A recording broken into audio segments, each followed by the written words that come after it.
I, 23-year-old female, have an Irish twin, 24-year-old female. We've been living together for 2 years. She is a single mum of a toddler. When we first moved in together, the apartment was only in her name and she let me live with her. I was finishing dental assisting school and couldn't qualify for an apartment on my own. I still paid half the rent and utilities. After graduating and getting a job, I became an official added roommate to the lease last year. I make a lot of money for my age, so when my sister was struggling to pay her half of the rent when her job cut her hours significantly, it was a no-brainer to start paying more. I could easily afford all the rent, so covering another 25% is nothing. Plus, I love her and my niece. My sister has no help whatsoever from the father, so I help her as much as I can. He works under the table, so he doesn't get his wages garnished for child support. I have watched her struggle to afford daycare and food for her baby, so I also help her with that. 2 days ago, my sister sits me down and tells me she has news. She's pregnant. My jaw dropped. I ask who the dad is, and she starts crying.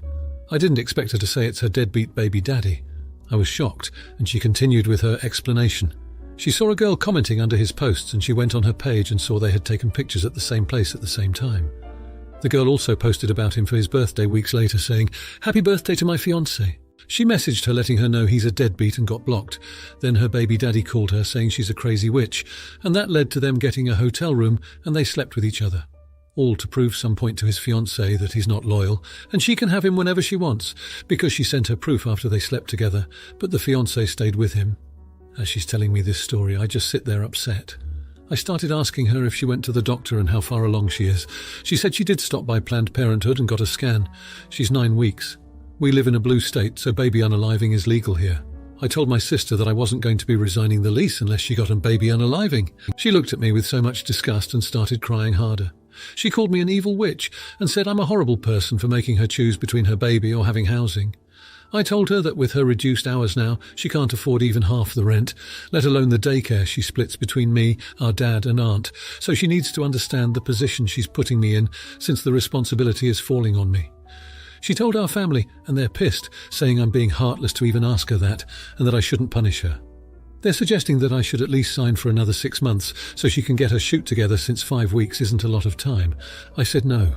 She's ungrateful for all the help I've done, so I'm out. They're saying I'm a jerk since when I didn't qualify, she let me live with her, even though I paid half.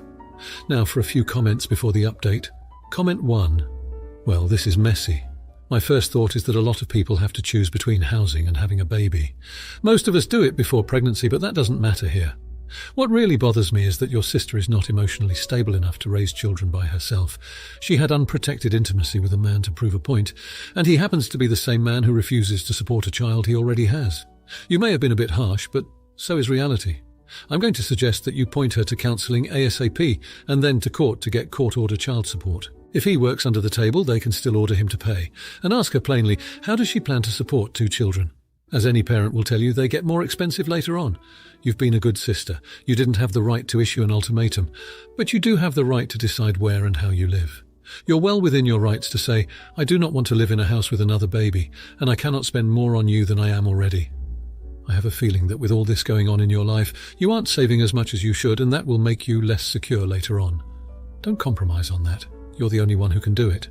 The way you handled this was flawed, but you're not the one bringing a child into the world that you cannot afford to feed. The cause of this mess is your sister, not the idiot. Comment 2. Not the idiot. You had the right intentions, although you expressed them in a way that wasn't apartment. I mean, you played the biggest card you were holding in your hand. When we do something for our loved ones, we shouldn't hold that as a way to control them or their decisions. I can understand where you are coming from. She definitely shouldn't have this baby, rationally speaking, but it's not for us or for you to decide. I can understand that the responsibility will fall over you eventually. So you could have told her that she should reconsider and that you wouldn't be able to support that second baby. But using the lease card was like using a bazooka for ending the life of a spider. So you might have been wrong there. You should play it positively going forward. Like encourage and even somewhat push your sister to get a job, make a life for herself. She can't be dependent on you and others for all her life. She needs to sort out her life by herself. You guys are there for her to count on and to support her, but she shouldn't take it granted. Comment 3. I shouldn't punish her and I should sign at least 6 months. Not the idiot. I hate when family tries to spend other family members' money. Tell your family that they can co-sign for your sister and pitch in on the rent since they're so adamant about it. You aren't forcing your sister to get a baby unaliving. You just aren't going to live with her if she has another kid. The kids are not your responsibility and you should not have to take care of them. Deadbeat dad's future wife should know that if he cannot afford child support, they will get it out of her wages. When they get married, the courts take into consideration the household income, so she will be on the hook for both kids if in the US. Now for the update. Fast forward a few months. I've moved into my own place, which is a big change but a welcome one. I have a newfound sense of freedom and independence, but I've also had a lot of time to think about my sister and niece. One evening my phone buzzed. It was my sister. She was in labour. The father was nowhere to be found, of course, and I was the only family nearby, so I swallowed my pride and rushed to the hospital. It was a long, exhausting night, but eventually my sister gave birth to a beautiful baby boy. The second I held him in my arms, everything else seemed to fade away. It wasn't about the money or the poor decisions or the animosity. It was about family. Post-birth, my sister and I had a long, heartfelt talk.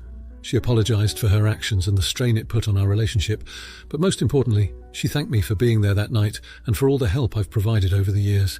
I told her I didn't agree with her choices, but I understood that she was doing what she thought was best. In the spirit of fresh starts, I've decided to help out, but in a different capacity. Instead of monetary support, I've been assisting in childcare, helping my sister find a stable job, and steering her towards resources for single mothers. It's a lot of work, but it feels like the right thing to do. Last week, my sister found a job and got accepted into a program providing affordable housing for single mothers. It's a small step, but it's progress. Our family is slowly warming up to the idea that I'm not the villain they made me out to be. It's been a rough journey, and there's still a long road ahead, but in the end, we're still family, and I wouldn't have it any other way. Edit. Thanks for the gold, kind stranger. TLDR. My sister had the baby, we made amends, and I've been helping her get back on her feet. It's not easy, but it's worth it. Now for the comments. Comment 1. Not the idiot. It's commendable that you're taking on the role of support for your sister and niece in a time of need, despite past differences. There's a lot to be said for that kind of maturity. Family dynamics can be tricky, and it's not always easy to reconcile past grievances, but it's clear that you're making a genuine effort here. Furthermore, you're not just offering assistance, you're providing tangible, practical help in terms of childcare, job hunting and housing. It's not just about repairing your relationship, but also about helping your sister build a stable life for herself and her child. Your family is lucky to have someone like you who is willing to step up when it counts. Comment 2. Not the idiot. It's a true testament to your character that you're willing to make sacrifices for the sake of your sister and her child. It's evident that you value your family bond and are willing to do whatever it takes to maintain and strengthen it. Your actions also demonstrate a selfless consideration for others, which is a rare and admirable trait. People often fail to look past their personal feelings or grudges, but you've shown that you can rise above this for the well-being of others. Your sister is undoubtedly going through a tough time, and your support is undoubtedly making a significant positive impact on her life. Comment 3. Not the idiot. Your actions speak volumes about the kind of person you are. In a difficult situation, you've chosen to step up and be a pillar of support. You've not only provided emotional support by rushing to the hospital and having a heartfelt conversation, but you've also committed to long-term, meaningful assistance. You're helping to shape a better future for your sister and niece, and that's an incredibly altruistic thing to do. The fact that you're doing this despite perhaps not having the best relationship with your family before shows your commitment to making things better. It's not about who was right or wrong in the past, but about doing what's best for your family right now. Now for the next story. This is driving me insane, and I'm wondering if I'm overreacting, so I'm posting here, also on phone.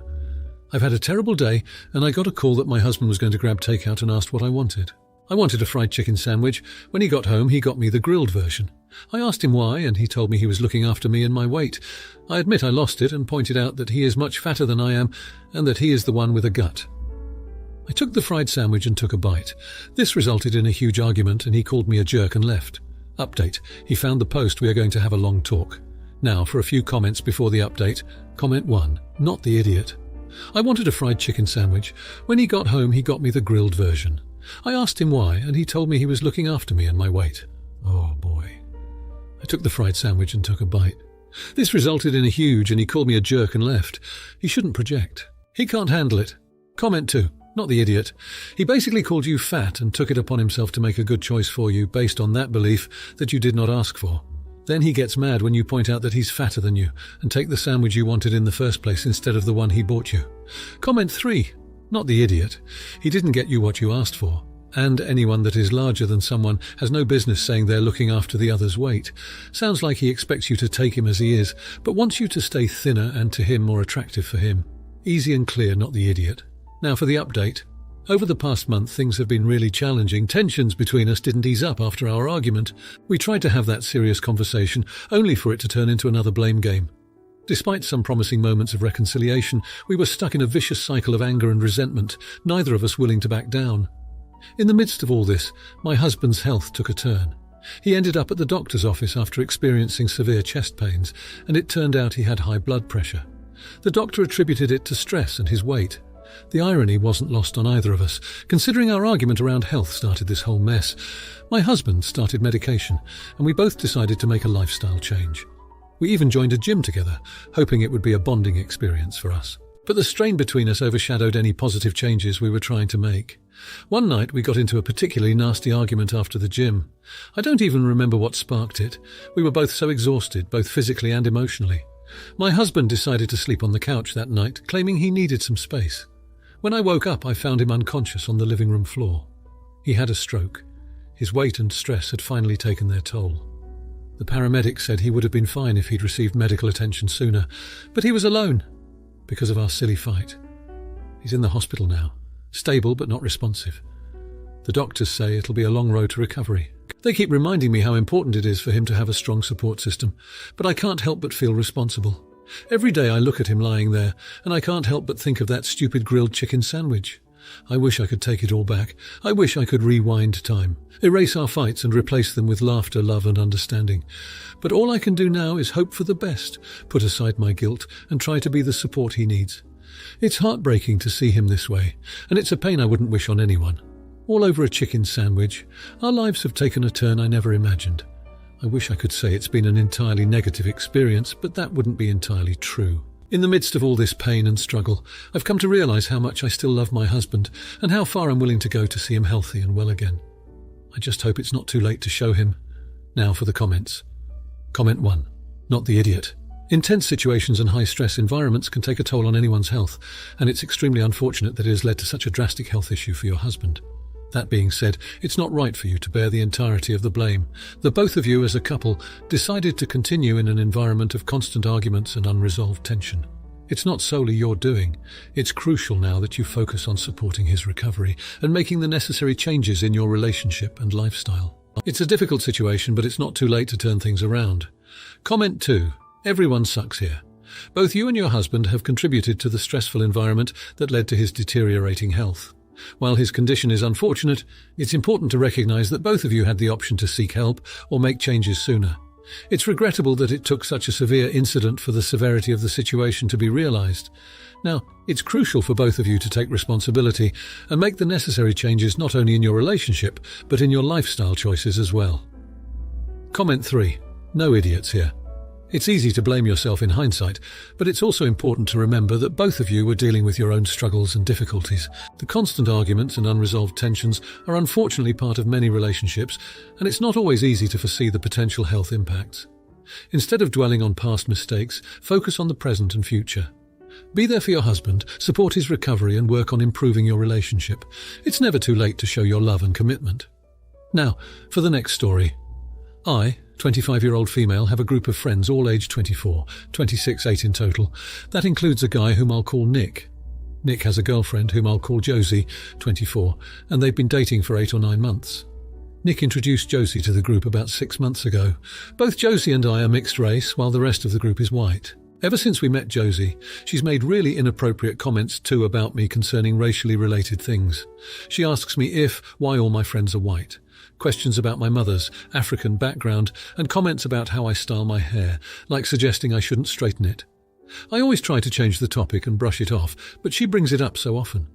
Nick says she's just trying to find her place in the friend group, but I don't understand why she can't make an effort to get to know me or anyone in the group as a person instead of focusing on this irrelevant commonality. I also pointed out to Nick that Josie and I may both be half African, but we come from different countries in Africa with vastly different cultures. Even if I was raised in an African culture, which I wasn't, it still wouldn't be similar to hers. So it really doesn't make sense for her to keep bringing it up. And not to mention, it makes me uncomfortable. Anyway, over the weekend we all had a boat day and were having lunch. We were talking about school, and I mentioned that one of the schools I attended had predominantly Asian students. Josie asked if there were any black students in my year, and I said yes, but I didn't know them very well. She then asked if the reason I wasn't friends with them was because they thought I wasn't black enough. I don't know if it was that comment or the countless ones before it, but I just felt so angry that she would once again take a conversation that everyone was participating in and make it about race for no reason. I said, "No, Josie, that's not why we weren't friends. Frankly, the only person I've ever met who's obsessed with my racial identity is you. And just so you know, it's really creepy." Josie tried to stutter an apology, but I told her that the only apology I was interested in was her not bringing it up again. My boyfriend jumped in and changed the topic. Later, Nick took me aside and said I'd really upset Josie, and she was just trying to bond with me. He said she has some kind of race-related trauma, without going into detail, and that my comment had made her really uncomfortable. I told him that it wasn't my problem, and I'm not going to be Josie's emotional support coloured friend. I also expressed my concern about how he views me, if he thinks I should fulfil that role. Now, Nick is mad at me for insinuating that he's discriminatory, and two friends have taken his side. I don't think I was wrong for wanting Josie to respect me like everyone else, but apparently people think what I said was harsh. Was it? Now for a few comments before the update. Comment 1. Not the idiot. Just because Nick likes having relations with someone of mixed race who is obsessed with her own racial makeup and experience, and you happen to be of similar but nowhere near the same makeup, does not make her socialization into the friend group your problem. She's his girlfriend, and it is his and her responsibility to acclimate to the group or to find a new social situation where they are more comfortable. If he doesn't like the consequences of his trying to foist his obligation to her on you, he can take it up with his reflection. Enough is enough. Guys, I've expressed how I feel about my race becoming a focus of discussion many times before the incident. I was ignored. I have every right to ask that behaviours that make me uncomfortable be stopped, regardless of how traumatised the person responsible is supposed to be. Since my multiple polite requests have been ignored, I am well within my rights to stop being polite and start being blunt. Nick and his girlfriend need to deal with her issues and stop trying to make them mine. I think you all need to take a breath and really think about why any of you are even entertaining the thought that her issues with being mixed are supposed to be my problem to solve. Comment 2. It looks like a common occurrence on this sub that people come with stories how they accumulate resentment to someone then blow up in an ugly way one day. Are you justified to feel uncomfortable because of Josie's comments? Yes. Are you justified to blow up? No, she didn't do anything unusual. She just continued to do what she always did. Bring up topic that is annoying to you. You should have reacted much earlier, but also you should have reacted with the cool head. You're the idiot. Comment 3. Josie is an AH for bringing up non-white business in front of your mostly white friend group. But, based on what you said, it sounds like you could use a friend who has some identity consciousness. I assure you, when some shoot actually hits the fan about your having African heritage, which it inevitably will, you'll have a more likely ally and confidant in Josie. Not your boyfriend and not the rest of y'all's friends. Now for the update. So the story has taken some wild turns since my last post. I thought things would die down after the confrontation, but they've only escalated. Last week I was on the receiving end of an intervention organised by Nick and the two friends who sided with Josie. They ambushed me at our regular hangout spot with the idea of mediating the misunderstanding between Josie and I. It was really an attempt to make me apologise, which I didn't. I held my ground, expressing concerns about the underlying racial bias in Josie's comments and her expectation that I should be her emotional support. Turns out I wasn't the only one who felt like this. Two other friends, who had previously kept out of the fray, stood up for me. They admitted they'd also felt uncomfortable with Josie's comments and Nick's enabling behaviour, but didn't want to rock the boat. This led to a huge argument, where all the pent-up grievances aired out. In the heat of the argument, Josie accused me of trying to turn the group against her. She claimed I was making her a villain because of her race-related trauma. She then, in a fit of anger, made a highly racially insensitive comment, something so egregious even Nick had trouble defending it. The whole thing blew up, and shockingly, it was Nick who ended up breaking things off with Josie. He admitted that he'd been blind to how offensive her comments were and apologised for not taking my concerns seriously. Josie, for her part, stormed out of the hangout and has since cut contact with everyone. Nick and I are talking things out. We're not exactly back to being best buds yet, but he's trying to make amends. He's admitted that he was wrong to dismiss my feelings and says he wants to understand and do better. As for the two friends who stood up for me, we've become a lot closer.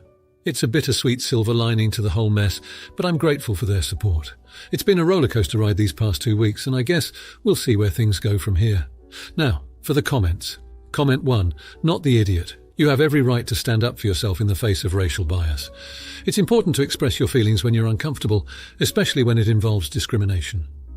Nick and the two friends initially siding with Josie were misguided in trying to mediate the conflict without addressing the root issue, racial bias. It's good to see that they eventually understood their mistake and rectified it.